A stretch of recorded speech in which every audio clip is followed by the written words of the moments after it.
भगवान का नाम लेके। केमिकल काइनेटिक्स नया चैप्टर है आपका, जो कि आपके फिजिकल केमिस्ट्री का चौथा चैप्टर है। बहुत ही आसान सा चैप्टर। आसान इसलिए बोल रहा हूं क्योंकि अभी तक जितना भी चैप्टर पढ़ा है उसमें सारी चीजें पुराने वाले चैप्टर से कुछ भी लिंक्ड नहीं था। पुराना वाला चैप्टर बिल्कुल नया चैप्टर, एकदम फ्रेश आपने पढ़ा था। पर ये वाला जो चैप्टर है ये पुराने कुछ चैप्टर्स के साथ क्या रखता है, ताल्लुकात रखता है।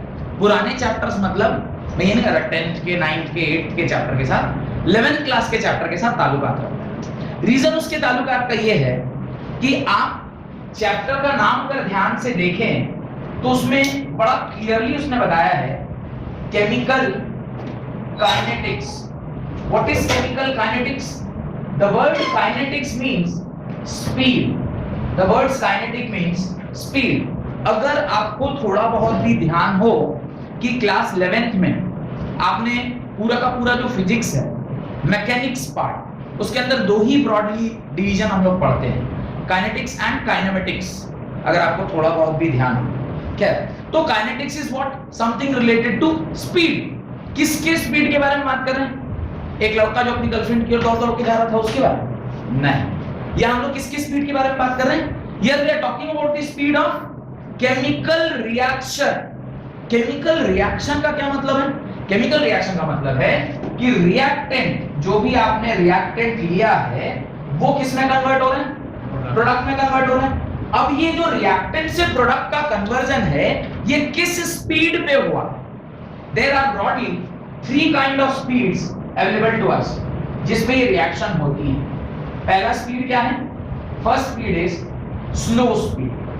स्लो स्पीड का कुछ एक एग्जांपल है। स्लो स्पीड मतलब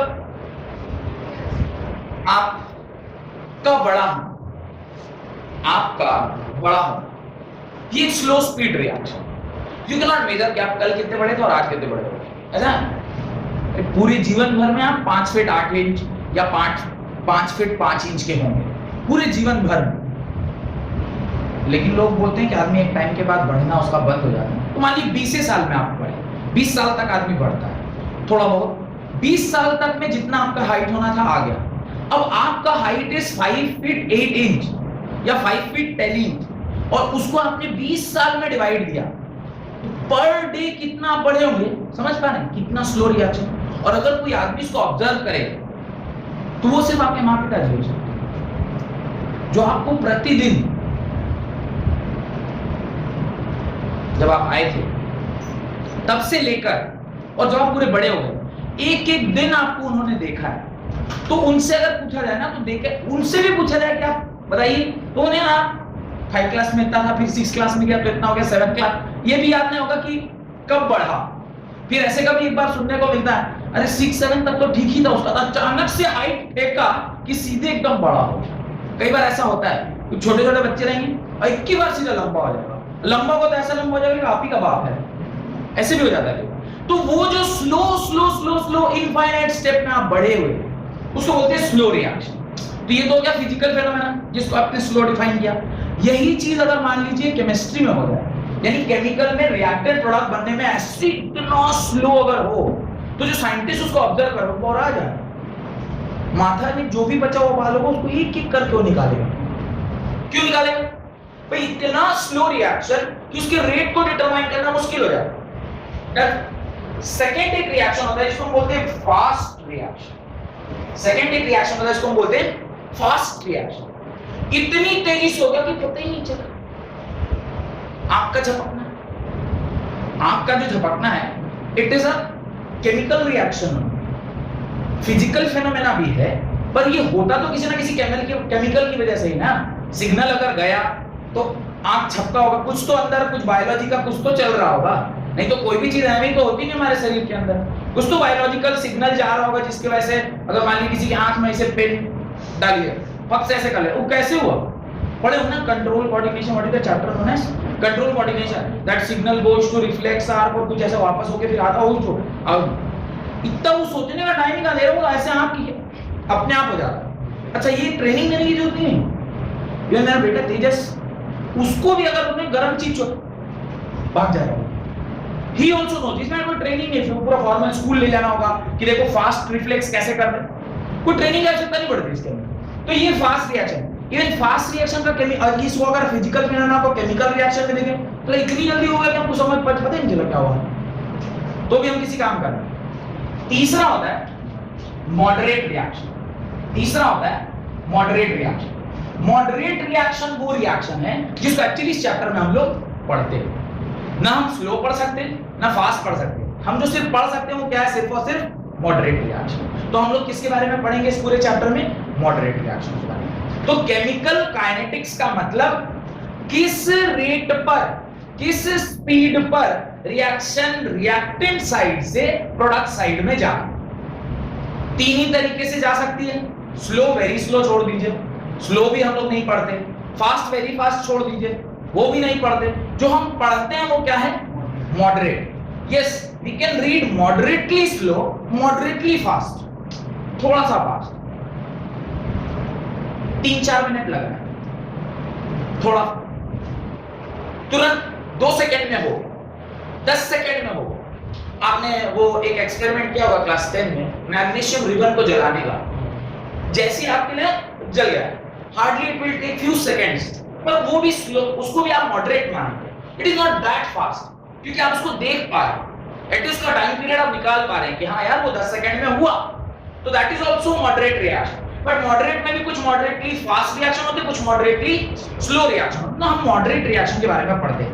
अब केमिकल काइनेटिक्स का मतलब समझ में आ गया कि केमिकल रिएक्शन का स्पीड। इससे पहले आपने 2 चैप्टर और पढ़े, कौन कौन से बोलिए?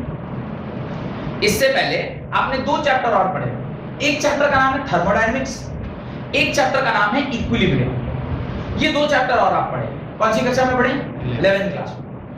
थर्मोडायनेमिक्स क्या बताता है, कोई भी रिएक्टेंट प्रोडक्ट साइड में जाएगी कि नहीं जाएगी, reactant will convert into product और नॉट। ये हम लोग कहां चेक करते हैं? थर्मोडायनेमिक्स। उसको बोलते हैं feasibility of a reaction, whether this reaction is feasible or not, feasibility बोलते हैं उसको। feasibility means whether this reaction is spontaneous or not, खुद से उस तरफ जा रहा है कि नहीं जा रहा है। और इसी के बेसिस पे वो पूरा चैप्टर थर्मोडायनेमिक्स का इसी के हिसाब से चलता है। फर्स्ट लॉ पढ़ते हैं, 0th लॉ पढ़ते हैं, सेकंड लॉ पढ़ते हैं एंड सो ऑन, फिर उसका हम लोग एप्लीकेशन केमिस्ट्री में चलता है। तो ये रिएक्शन, ये जो पर्टिकुलर चैप्टर था वो आपको क्या सिखा रहा था कि कोई रिएक्टेंट प्रोडक्ट में कन्वर्ट होगा कि नहीं होगा। अगर होगा तो उसका एक कंडीशन आपने पढ़ा था। क्या कंडीशन पढ़ा था? अगर कोई रिएक्शन प्रोडक्ट में कन्वर्ट होती है तो उसका डेल्टा जी क्या होना चाहिए? नेगेटिव होना चाहिए।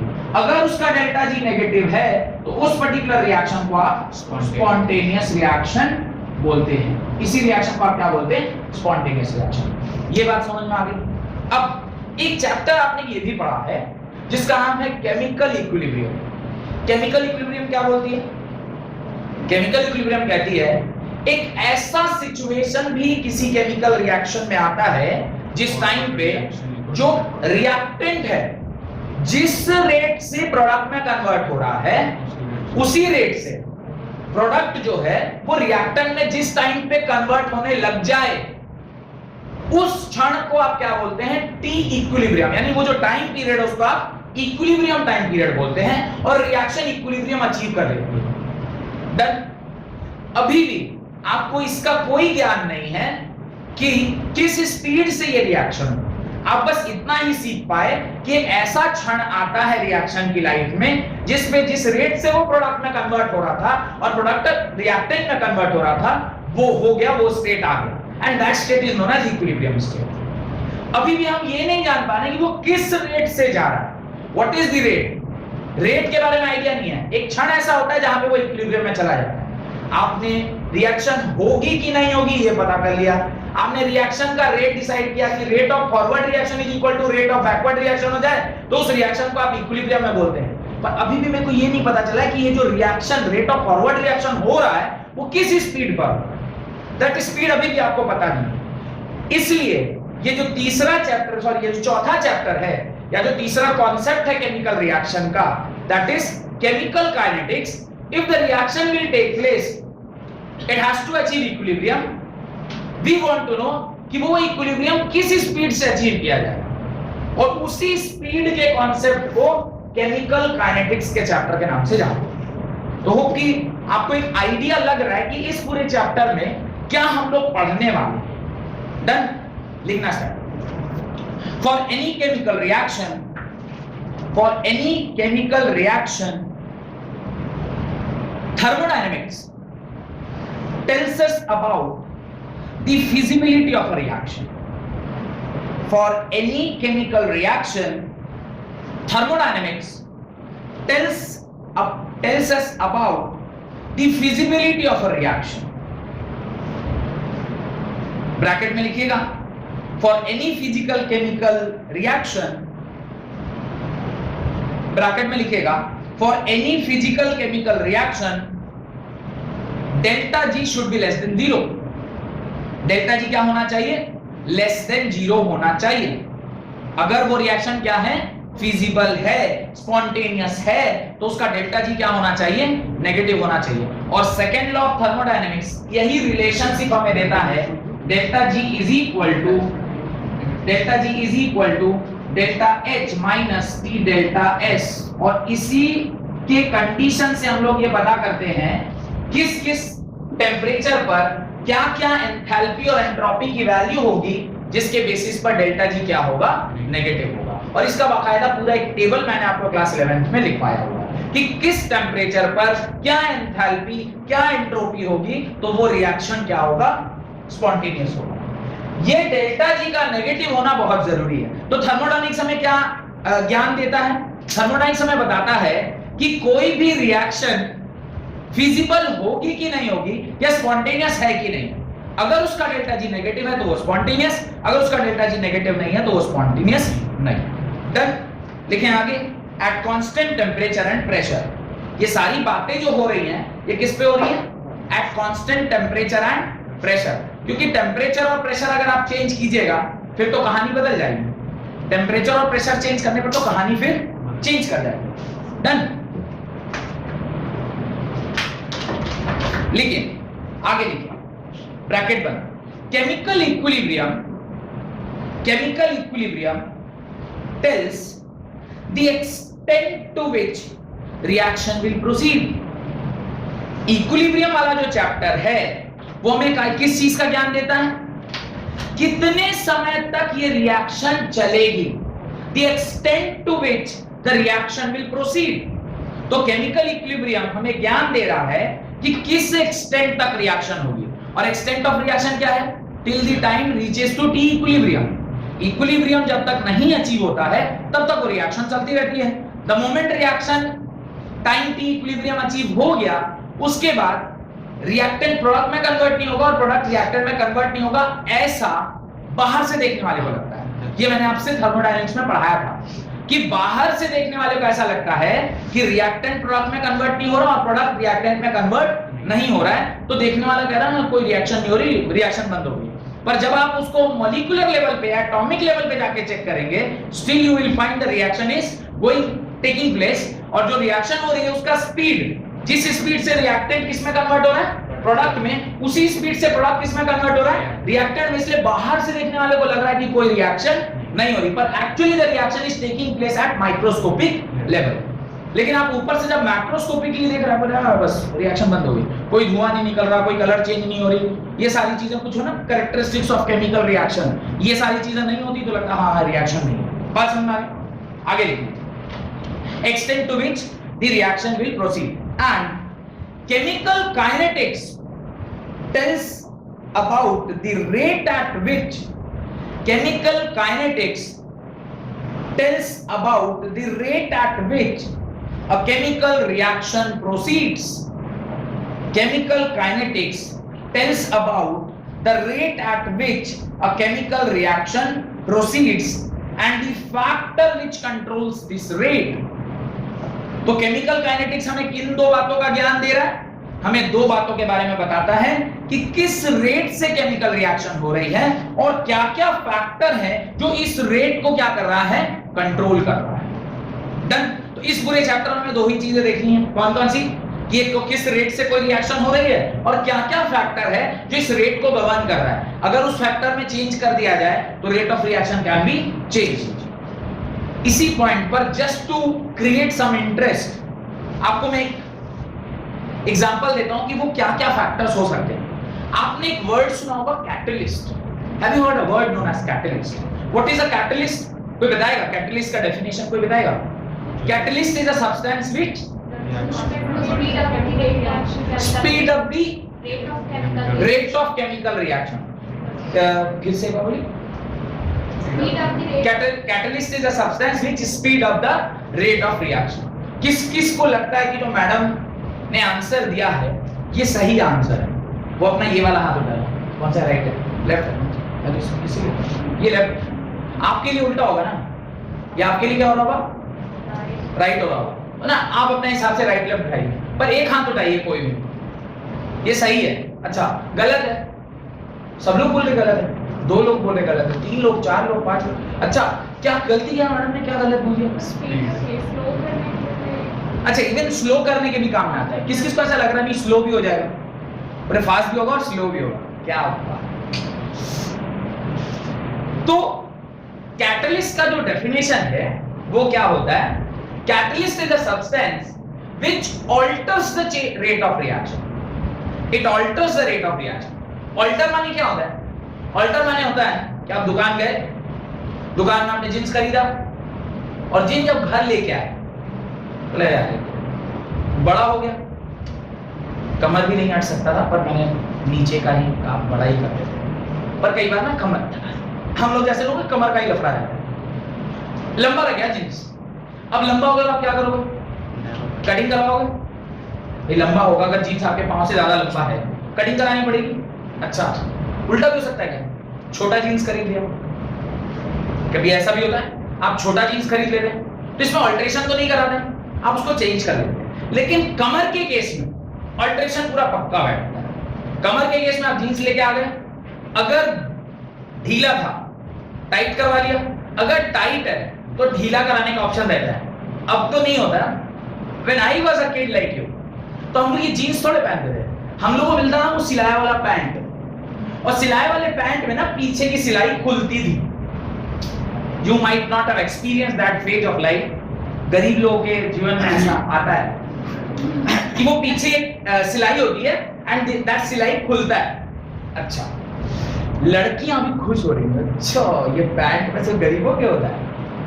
लड़कियां खरीदती कुर्ती, अब तुम बोले तुम इतने एक्सपीरियंस कर रहे हो, अबे हमारी वाइफ भी है। लड़कियां खरीदती कुर्ती, आप जब कुर्ती घर लेके आए उस टाइम आपको पूरा वो सेट हो रहा था। आप 3-4 महीने के बाद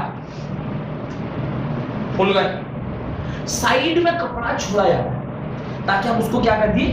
खोल दिए, खुल गया। फिर अचानक से आपके बॉयफ्रेंड ने बोला ये क्या, तुम तो दिन दुगने रात चौगुने बढ़ी जा रही हो, तो आपको फिर नजर लग गई। आपने फिर क्या किया? डाइटिंग स्टार्ट किया। डाइटिंग स्टार्ट किया। डाइटिंग स्टार्ट करने पर आप फिर पचक गए। अभी जब आप पच के फिर क्या किया?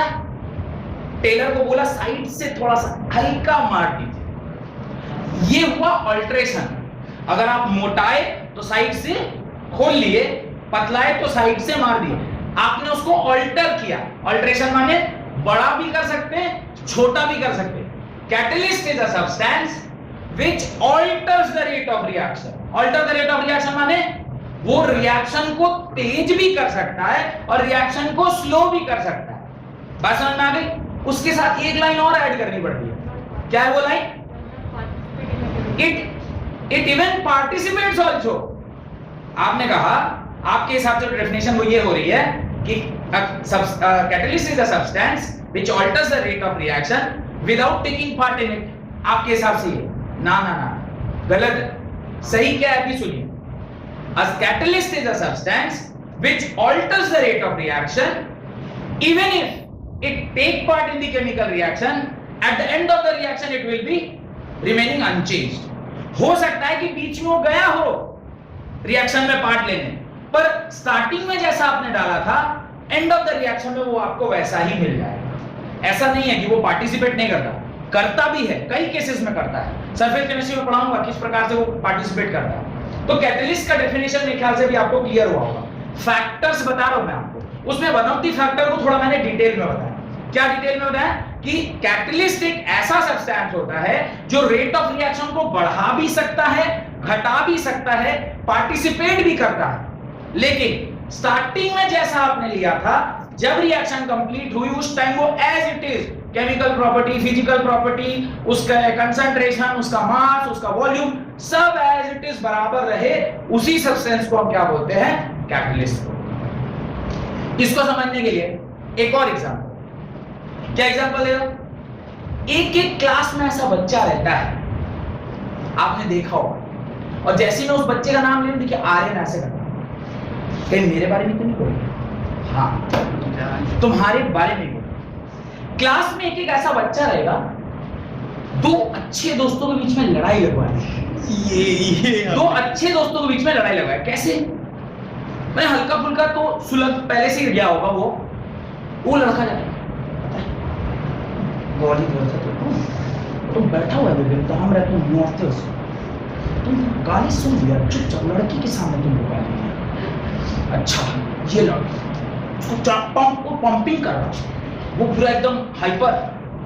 अच्छा उसके बाद मार गिरा दिया दोनों के बीच में, पूरा छोटा छोटा वो रो रहा है, धड़ाम धड़ूम पूरा एकदम हो गया। उसके बाद ये भी अपना जिसके ऊपर हाथ साफ करना था उसी में कर लिया।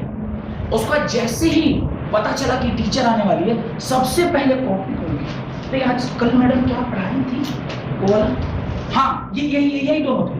वो क्या? कैटलिस्ट पंप कर दिया। क्या किया?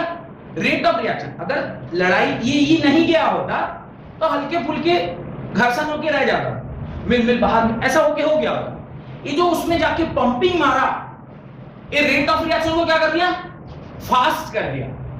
और उसके बाद by the end of the reaction हाथ भी दिया उसमें, जब लगा कि दिया भी, उसके बाद जाके चुपचाप बैठ, पक्का पॉजिटिव कैटलिस्ट का काम किया, रेट ऑफ रिएक्शन को बढ़ाया, and by the end of the reaction पता नहीं क्या तो हल्ला हुआ था बीच में, मेरे को तो ध्यान मेरा इतना केंद्रित था, कुछ पता ही नहीं चला। ये हुआ पॉजिटिव कैटलिस्ट। एक होता है नेगेटिव कैटलिस्ट। नेगेटिव कैटलिस्ट किसको बोलते हैं? उसी क्लास में एक ऐसा टॉपर टाइप बच्चा, सोवेन भाई, छोड़ है गाली कैसे चलता है आजकल, क्यों मतलब ठीक है बैठ, वो सुलग रहा था, उसको उसने शांत करा दिया। छोड़ ना रे, ठीक है दोस्त अभी 12th क्लास में पढ़ रहे हैं, कल के बाद फिर तुम कहाँ रहेगा, वो क्या रहेगा, ऐसे भी 2 साल स्कूल नहीं गए हैं तो कौन कहाँ जाएगा, फिर वो कहाँ इंजीनियरिंग कॉलेज में, तू किधर आईएएस वाईएएस बन जाएगा, उसके बाद ये सब दिन याद करेगा। वो एक रहेगा, उसको क्या करेगा? सेटलमेंट कराता होगा, और वो भी चुपचाप जाके बैठ जाएगा, टीचर का नाम सुनेगा। That type of boy is known as negative catalyst. वो रिएक्शन जो सुलग रहा था उसको शांत करने का काम किया, और फिर से एंड ऑफ द रिएक्शन में एज इट इज, जैसे उसको कुछ पता नहीं पता नहीं कुछ बातचीत हुआ, आई डोंट नो। इस तरह के सब्सटेंस को क्या बोलते हैं? कैटलिस्ट बोलते हैं। तो कैटलिस्ट का पूरा कॉन्सेप्ट क्लियर हो गया। ये वन ऑफ द फैक्टर है जो केमिकल काइनेटिक्स को जज करता है। बात समझ में आई? तो ये डेफिनेशन वगैरह हम लोग लिखेंगे, डिटेल में लिखवा दूंगा इसको, पर अभी फिलहाल आपको ये समझ में आना चाहिए कि केमिकल काइनेटिक्स जो हमारा चैप्टर है वो क्या हमें सिखाता है? वो हमें सिखा रहा है कि किस रेट से रिएक्शन हो रही है और इस रेट को किस प्रकार से कंट्रोल किया जा सकता है। What are the factors which will control the chemical kinetics या rate at which the reaction is taking place? यहां तक कोई डाउट? आगे लिखना sir. The word kinetics, paragraph change कर लीजिएगा। The word kinetics is derived from the Greek word kinesis, K-I-N-E-S-I-S.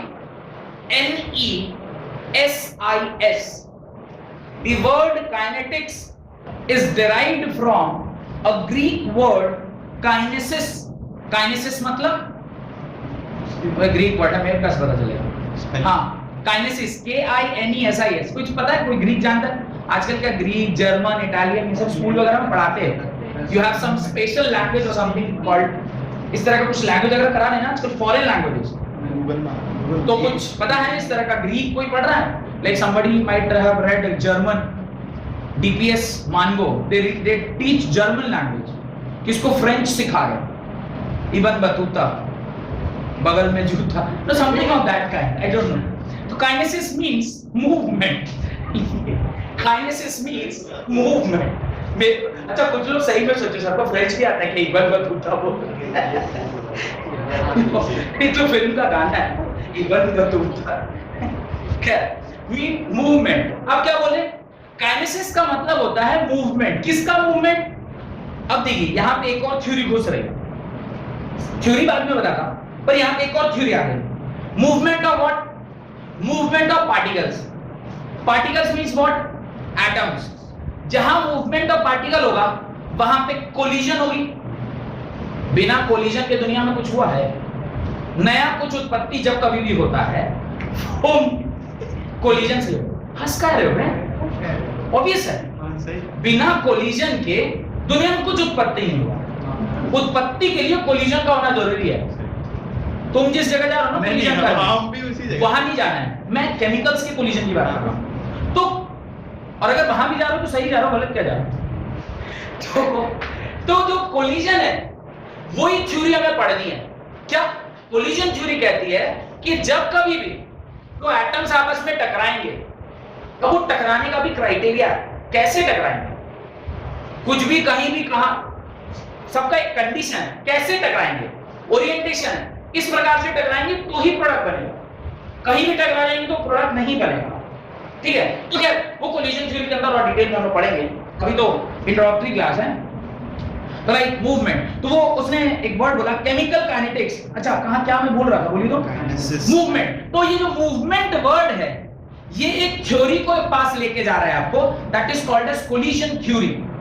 Movement of ions, movement of atoms, movement of atoms at a particular speed, movement of atoms at a particular speed and in particular orientation will result in the formation of product। और वहां से फिर Maxwell distribution curve वगैरह आता है इस chapter में कि मैक्सवेल ने किस प्रकार से आपको समझाया कि कब कौन सा प्रोडक्ट फॉर्म होता है, किस कंडीशन पे कौन सा प्रोडक्ट फॉर्म होता है, और क्या क्या फैक्टर्स, जो अभी बताया था कि कुछ फैक्टर्स के डाल देने से या कुछ फैक्टर्स के वहां पे ऐड हो जाने से कैसे वो जो आपका मैक्सवेल कर्व है वो ऊपर या नीचे होता रहता है। तो वो हमें बहुत डिटेल में हमें उसे पढ़ना है। तो ये मूवमेंट वर्ड आपको पूरे इस काइनेटिक्स वर्ड में बार बार आता रहेगा, और मूवमेंट का मतलब सिर्फ और सिर्फ क्या है? कोलिजन है, ये याद रखिएगा। Movement means collision of atoms या आयन। आगे लिखिए, फुल स्टॉप देखिए। केमिकल काइनेटिक्स, अब ये डेफिनेशन लिख रहे हैं, पैराग्राफ चेंज करिए। Chemical kinetics is the branch of chemistry. Chemical kinetics is the branch of chemistry that deals with the study. Chemical kinetics is a branch of chemistry which deals with the study of reaction rates. Branch of chemistry that deals with the study of reaction rates, comma, the factor affecting the rate of reaction, the factor affecting the rate of reaction, and the mechanism by which reaction proceeds. The mechanism by which reaction proceeds. पहली दो बातों के बारे में मैंने आपको पहले से ज्ञान दिया हुआ। पहला बात क्या है? Rate at which reaction is taking place. दूसरा बात क्या क्या फैक्टर्स। थर्ड पॉइंट उसने बोला है कि the mechanism by which the reaction proceeds. अब ये मैकेनिज्म क्या बोलते हैं? कुछ पता है मैकेनिज्म क्या होता है? आपने मैकेनिज्म वर्ड सुन रखा है, कहां सुना है बोलिए? ये हर्ड अबाउट मैकेनिज्म जब क्लास 11th में आपने हाइड्रोकार्बन ऐसा चैप्टर पढ़ा। उस हाइड्रोकार्बन में एल्कीन, एल्केन, एल्काइन या एल्केन, एल्कीन, एल्काइन पार्ट में, या उससे पहले जब आप जीओसी पढ़ रहे थे तो उसमें आपने रेट ऑफ रिएक्शन के बारे में पढ़ा था या रिएक्शन मैकेनिज्म के बारे में पढ़ा था, जहां पे आपने पढ़ा है कि there are substitution reaction, there are elimination reaction. Substitution reaction में आपने SN1, SN2, एलिमिनेशन रिएक्शन में E1, E2, E alpha beta, E alpha gamma, इस प्रकार से एडिशन रिएक्शन, देन एलिमिनेशन। समझ रहे? ये सारा सब्स्टिट्यूशन रिएक्शन। तो मैंने आपसे ये कहा भी होगा कि कुल कितने प्रकार के ऑर्गेनिक में मैकेनिज्म होते हैं? सिर्फ 3 प्रकार। या तो आप सब्स्टिट्यूट कर रहे हो, या तो आप एलिमिनेट कर रहे हो, या आप कोई चीज ऐड कर रहे हो। इसके अलावा और क्या ही कर रहे हो? या तो आप कोई चीज में ऐड करेंगे तो कुछ नया प्रोडक्ट मिलेगा, या किसी चीज में से कोई चीज निकाल लेंगे, एलिमिनेशन से प्रोडक्ट बनेगा, या कोई चीज लगा हुआ था उसको हटाया, कोई और चीज लगा दी, सब्स्टिट्यूट होगा। तो कुल मिलाके 3 ही तरीके से ऑर्गेनिक में आपका जो प्रोडक्ट बनता है, एडिशन, एलिमिनेशन एंड सब्स्टिट्यूशन। इसके अलावा कोई मैकेनिज्म ज्यादा होता नहीं, इसके अलावा शायद नहीं ही होता है। और इसी 3 हेडिंग के अंदर हम लोग पढ़ते हैं ये जो मैकेनिज्म है, किस मैकेनिज्म से, माने पहले कौन किसके पास गया, फिर उसने उसके ऊपर अटैक किया, समझ रहे हो, फिर उस अटैक करने के बाद क्या एलिमिनेट हुआ या क्या ऐड हुआ या क्या सब्स्टिट्यूट हुआ, और फिर हमें फाइनली क्या मिल गया, प्रोडक्ट मिल गया। बात समझ आ रही? तो ये जो मैकेनिज्म है उसके बारे में भी हमें पता चले, क्योंकि मैकेनिज्म ही हमें बताता है कि रेट फास्ट होगा या रेट स्लो होगा, रेट विल बी फास्टर और रेट विल बी स्लोअर। खैर और डिटेल में आगे जब पढ़ रहे होंगे तब देखेंगे। आगे लिखिए, chemical kinetics is the study of chemical reactions. Chemical kinetics is the study of reactions with respect to reaction rate, affecting of various variables. Chemical kinetics is the study of reactions with respect to reaction rates, effect of various variables, rearrangement of atoms and formation of intermediaries. Rearrangement of atoms and formation of intermediates. Formation of intermediates. Effect of various variables. Rearrangement of atoms and formation of intermediates. वापस से आप पहला और दूसरा समझते हैं। Rearrangement of atom के बारे में थोड़ा सा ज्ञान देता हूं। What is rearrangement of atom? अभी जो थोड़े देर पहले मैंने आपको बताया, क्या बताया? रिएक्शन कुल किन्हीं प्रकार से प्रोसीड करती है, 3 प्रकार से, या तो एडिशन हो रहा होगा, या एलिमिनेशन हो रहा होगा, या सब्स्टिट्यूशन हो रहा होगा। इन तीनों में से जिस भी प्रकार में होगा, जिस भी प्रकार से रिएक्शन प्रोसीड करेगी, वहां पे रीअरेंजमेंट होना ऑब्वियस है। Rearrangement of atom will take place. आपने पुराने नॉलेज के हिसाब से जब आप क्लास 10th में थे, पहला चैप्टर आपने पढ़ा होगा केमिकल रिएक्शंस एंड इक्वेशंस। थोड़ी पुरानी बात है पर नाम भी तो आपका काफी पहले रखा गया था, वो आपको याद है ना? नहीं तो ऐसे कुछ चीजें पुरानी आपको याद रखनी चाहिए, जो चीज इंपॉर्टेंट है। तो केमिकल रिएक्शन जो है उसके अंदर आपने पढ़ा था, ये पहला रिएक्शन पढ़ा था कॉम्बिनेशन रिएक्शन, दूसरा पढ़ा था डिकम्पोजिशन रिएक्शन, तीसरा पढ़ा था डिस्प्लेसमेंट रिएक्शन, चौथा पढ़ा था डबल डिस्प्लेसमेंट रिएक्शन, पांचवा पढ़ा था रेडॉक्स रिएक्शन। ये चाहे आप कोई भी रिएक्शन कर रहे हैं उसमें एटम्स ही तो हेरफेर हो रहा है। आप डिस्प्लेसमेंट में भी एक एटम दूसरे को रिप्लेस कर रहा था, डबल डिस्प्लेसमेंट 2 एटम एक दूसरे को रिप्लेस कर रहे थे। रीअरेंजमेंट इस एक एडिशन हो रहा था जब आप कंबाइन कर रहे थे, carbon plus oxygen gives CO2, और टूट रहा था जब आप उसको क्या कर रहे थे, डिकम्पोज कर रहे थे। क्या करिए, वाटर जब डिसोसिएट होगा तो H2 प्लस O2 मिलेगा। कुल मिला के कर तो वही रहे ना रीअरेंजमेंट। और मुख्यतः रीअरेंजमेंट कितने प्रकार से की जाती है? 3 ही प्रकार से की जाती है, या तो आप एडिशन करेंगे, एलिमिनेशन करेंगे, या फिर सब्स्टिट्यूशन करेंगे।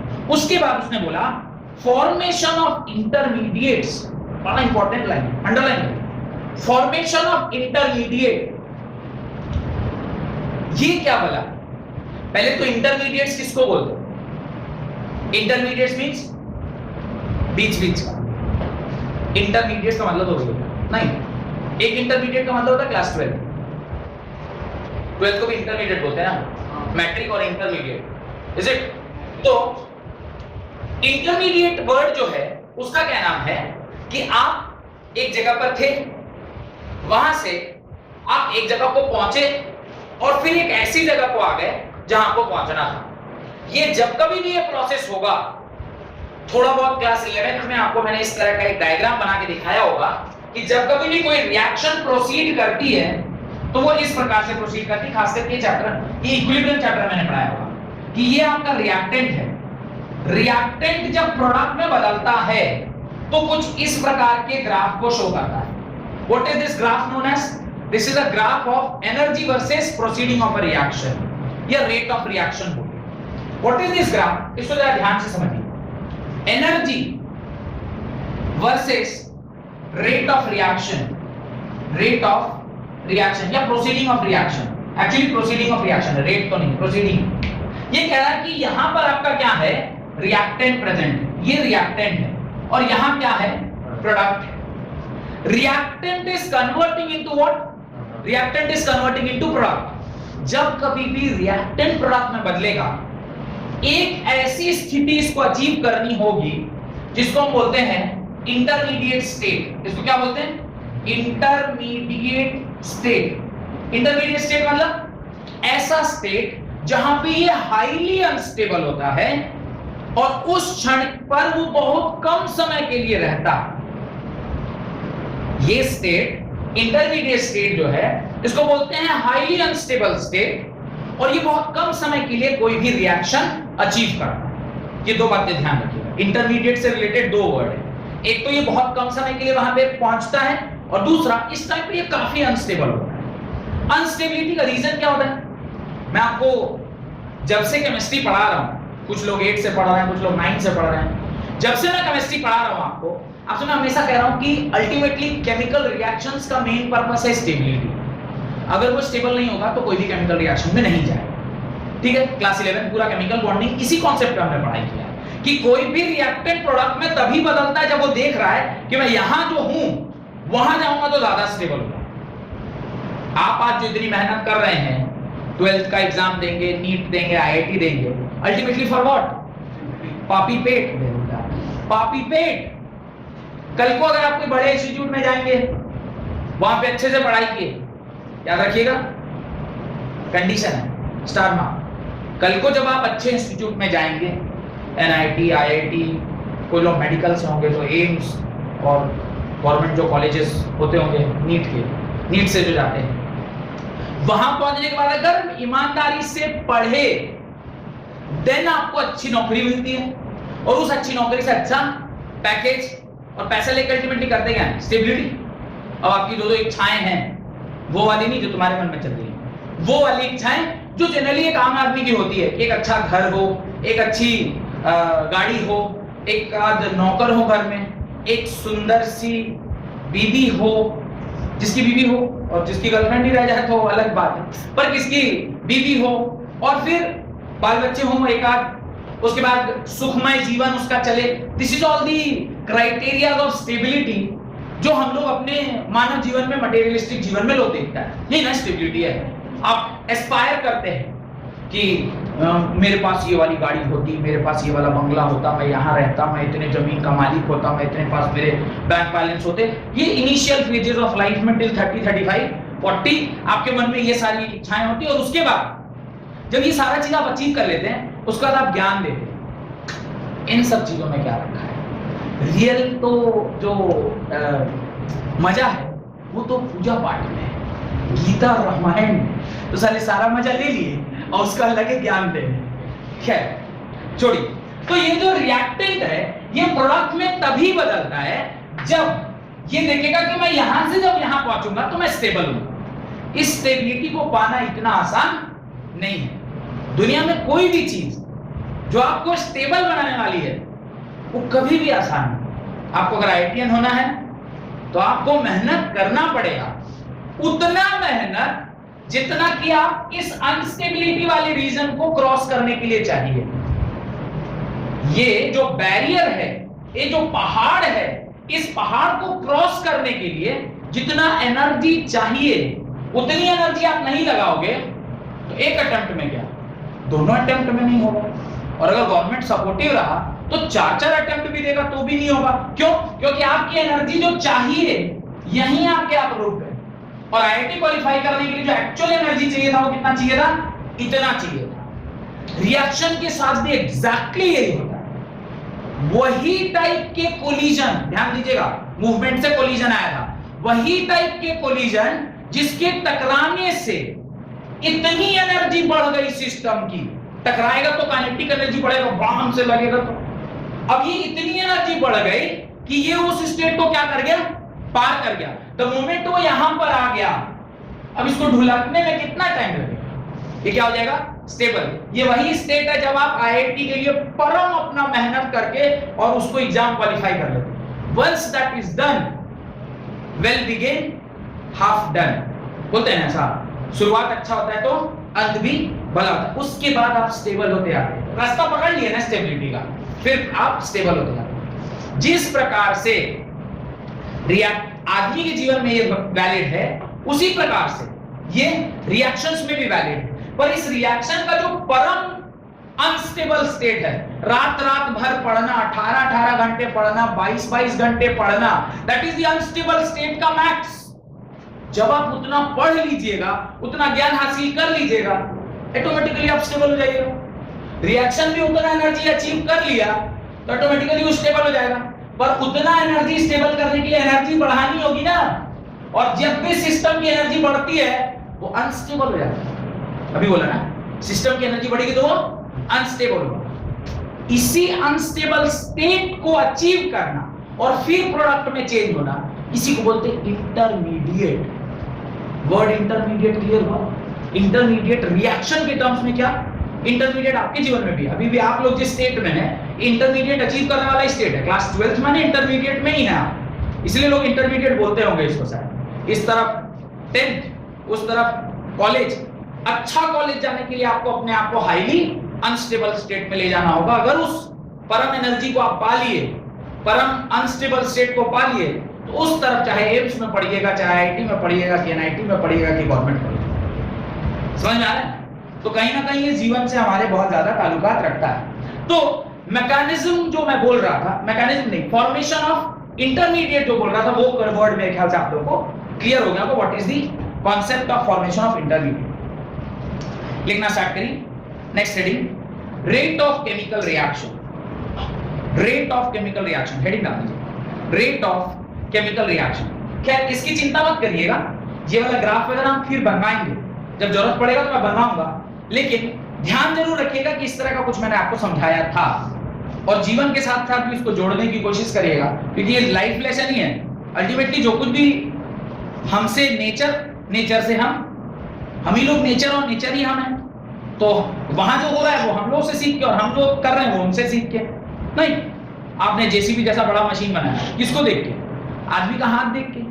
थोड़ा इसको मैग्नीफाई कर दिया, एम्पलीफाई कर दिया, वो आदमी के हाथ के जैसा ऐसा कुछ भी सामान उठा लेता है। नहीं, आपने मोटर बनाया आदमी को देख के, भगवान का मैनमेड मोटर, दिल, जिसको आप किधर भी आजकल दे दे रहे हैं, किसी को भी दे दे रहे हैं। साला इतना सोफिस्टिकेटेड आइटम है, भगवान ने पूरा शरीर में जो सबसे बढ़िया सामान बनाया वो दिल बनाया, क्योंकि साला 24 आवर 365 डेज काम करता है। अगर वो रुक जाए कहानी खत्म। उतना बढ़िया मशीन। आज का लड़का लड़की लोग ऐसे ही एक दूसरे को देते फिर रहा है, कोई किसी को बांट दे रहा है, कोई दिल दे रहा है, आधा काट के दे रहा है कि चल तू थोड़ा रख, थोड़ा अगले वाले को देंगे। बहुत दिक्कत है। खैर, द केमिकल रिएक्शन लिखना स्टार्ट करते हैं। The chemical reaction, the chemical reaction on the basis of their rates are of 3 types. मैंने इसके बारे में ऑलरेडी जिक्र कर दिया है। कौन कौन सा है? स्लो रिएक्शन, फास्ट रिएक्शन है, moderate reaction, right?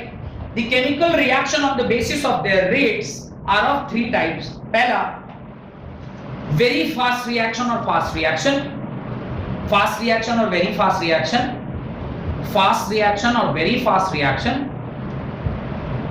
उसके अच्छा चलिए पहले तीनों नाम लिख लीजिए, फिर उसके एग्जांपल अलग से लिख लेंगे। फिर सेकंड लिखिए, स्लो रिएक्शन या very slow reaction, slow reaction या वेरी स्लो रिएक्शन।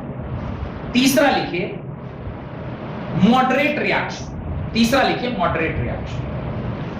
अब फर्स्ट वाला डालिए, very fast reaction. Very fast reaction, the reaction which takes place at a very fast speed, at a very fast speed,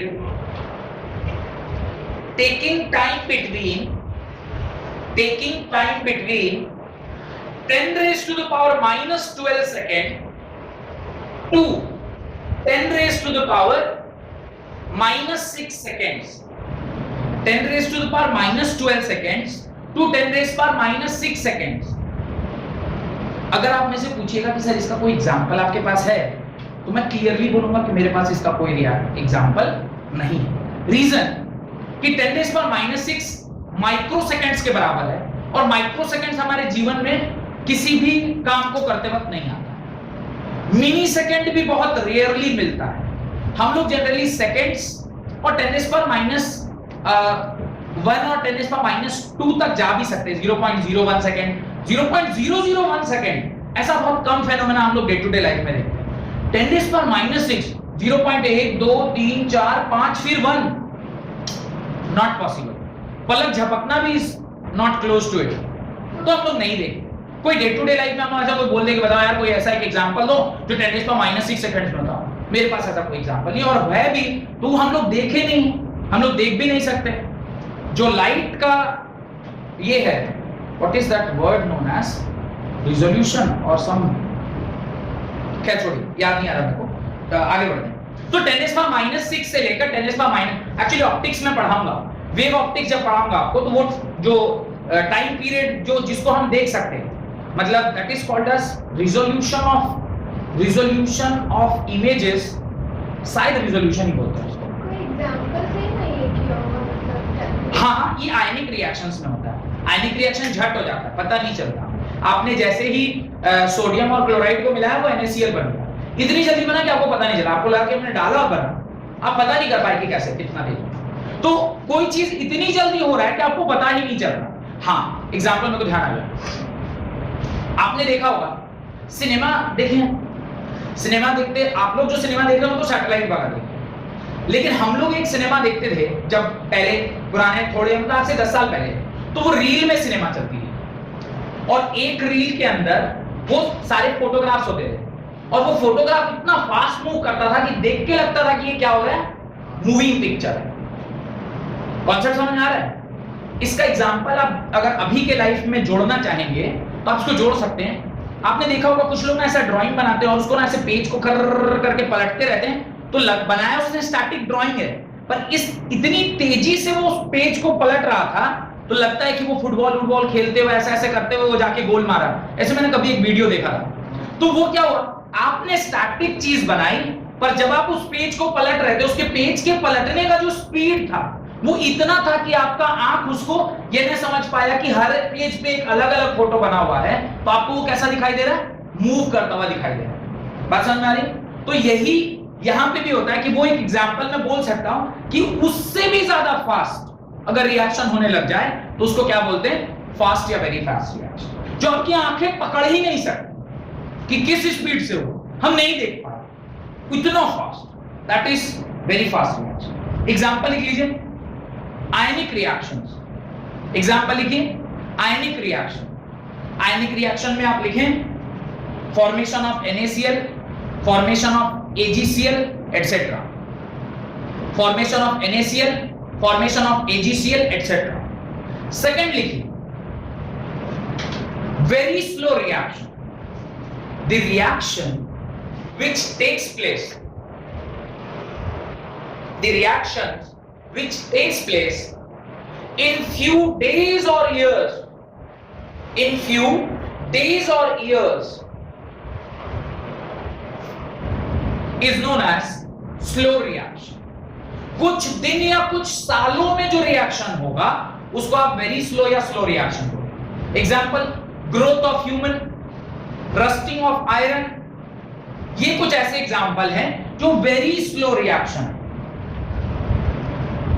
Whereas हम लोगों को जो पढ़ना है that is moderate reaction, that is moderate reaction, the reaction which takes place, moderate reaction, the reaction which takes place from 10⁻³ second to few hours, 4-5 घंटा तक, क्योंकि जितने भी बायोलॉजिकल जो फेनोमेना है, चाहे अभी जो कोरोना आया था तो इसका आपने टेस्ट का नाम सुना होगा। कोरोना टेस्ट का नाम क्या है, वो RT-PCR करते हैं, रैपिड टेस्टिंग, ऐसे कुछ ट्रांजिशन कुछ है, बायोलॉजिकल कुछ वर्ड होगा।